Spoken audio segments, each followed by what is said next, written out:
Man, hell no.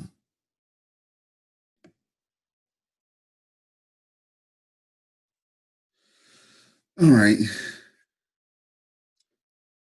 Government action and use of illegal and improper means.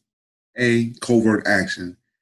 Apart from recovering assesses in the collection of intelligence, our investigation has disclosed covert action programs directed against Americans that use of legal and proper surveillance techniques to gather information.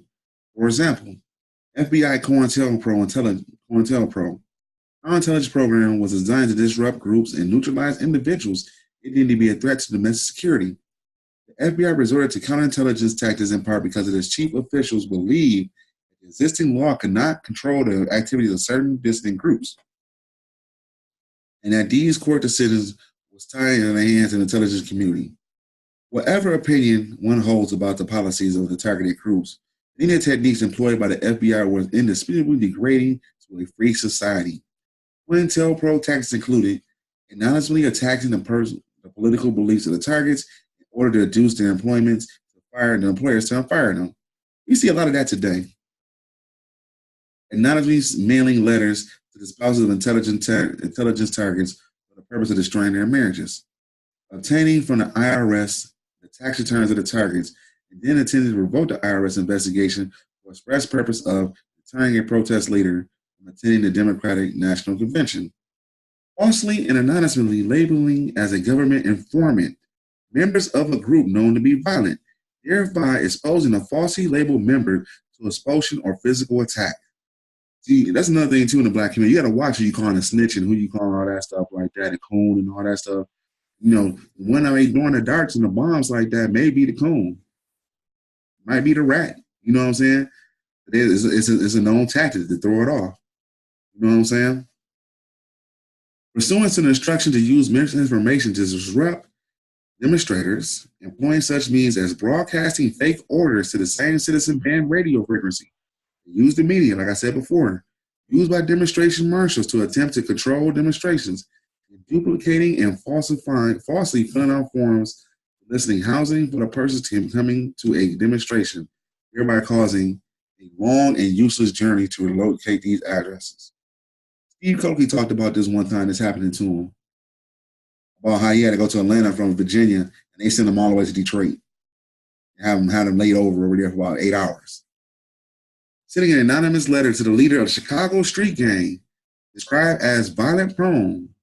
Now, this is Chicago street gang. This anonymous letter, this street gang, you know what I'm saying, was the Blackstone Nation. It's going to talk about it later.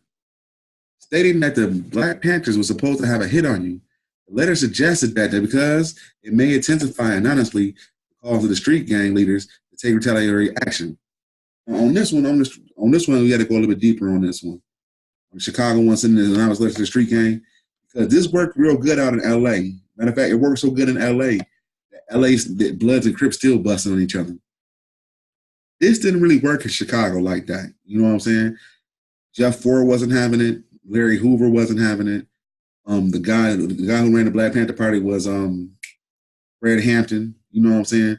They all was kind of cool with Hampton, Wooty Woo. They knew about him, but they wasn't really trying to, a couple incidents happened between the Black Panther Party and the Blackstone Nation, but it wasn't to the point where they were trying to get it to the feds was. Number two, from early 1963 until his death in 1968, Martin Luther King was a target of intensive campaign by the Federal Bureau of Investigation to neutralize him as an effective civil rights leader. In the words of the man in charge of the FBI war against Dr. King, no holds barred. The FBI gathered information about Dr. King's plans and activities through extensive surveillance programs, employing nearly every intelligence gathering technique at the Bureau's disposal in order to obtain information about the private activities of Dr. King and his advisors used to completely discredit them. The program to destroy Dr. King as a civil rights leader movement included efforts to discredit him with his executive branch officials, congressional leaders, foreign heads of state, American ambassadors, churches, university, and the press.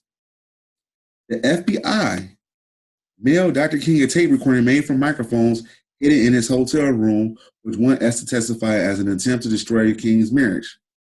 The tape recording was accompanied by a note which King and his advisors interpreted as a threatening to release the tape recordings unless Dr. King committed suicide. So yes, those tapes are real about Dr. King having sex on his wife and all that stuff like that. Those tapes is real. You know, and a lot of people like that shit is false. Though I'm looking from the intelligence center of yes, those tapes is real. They don't go into detail on this book about it. You know what I'm saying? But yes, they have microphones in this hotel room. Another reason why you can tell those tapes are real. You can watch the Malcolm X movie. They said, you know, what they were saying about Malcolm X in the movie with Denzel Washington, said how you make Martin Luther King like a monk. He was so pious to his wife and stuff like that. Them tapes is really real. Destroying the nature of the campaign to discredit Dr. King is evidence of two documents. August 1963 march on Washington, Dr. King told the country that his dream that all of God's children, black men, white men, Jews, and Gentiles, Protestant Catholics will be able to join hands in singing the words of old Negro spiritual, free at last, free at last. Thank God Almighty, I'm free at last. The Bureau of Domestic Intelligence Division concluded that this is the demagogue speech, established King as the most dangerous and effective Negro leader in the country. Shortly afterwards, of days after the King was named Man of the Year by the Time magazine, the FBI decided to take him off the pedestal and reduce him completely in influence and select and promoted their own candidate. Listen to this again. You know what I'm saying? The FBI decided to take him off his pedestal and reduce him completely in influence and select and promote its own candidate to assume the leadership role of Negro people. Now, the question you got to ask yourself is this. Did the FBI make this goal happen? Nod your head, yes. They sure did. So since Dr. Martin Luther King been dead, which is 1968, the leadership of black people been under what Du Bois said in his book of Solo Black Folks, it been the ward of the nation. That's why, you know, when you have questions on Facebook, well, where are the black leaders at and all that blasé skipping? Everybody want to be a black leader, but nobody really wants to be a black leader. You know what I'm saying? Because, you know, most of the real good black leaders end up dead. Or they buy off. You know what I'm saying? In early 1968, the Bureau headquarters explained to the field that Dr. King must be destroyed because he is seen as a potential messiah who could unify and electrify the black nationalist movement. Indeed, to the FBI, he was a potential threat because he might abandon, keyword. I want to make sure we put this keyword in here.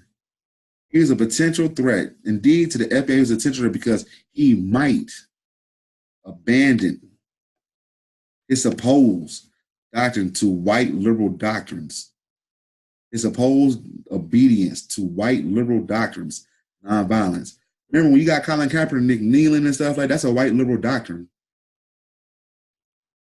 I'm sorry to say that's a white liberal. I mean, it is what it is. They know what it is. They set it up. I can show you pages from the CIA and the FBI where they set shit up like that.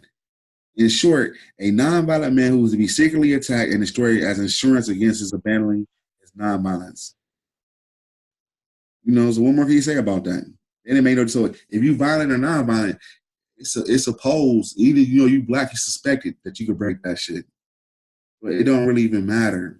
You know what I'm saying? This is a Republican and a Democrat president.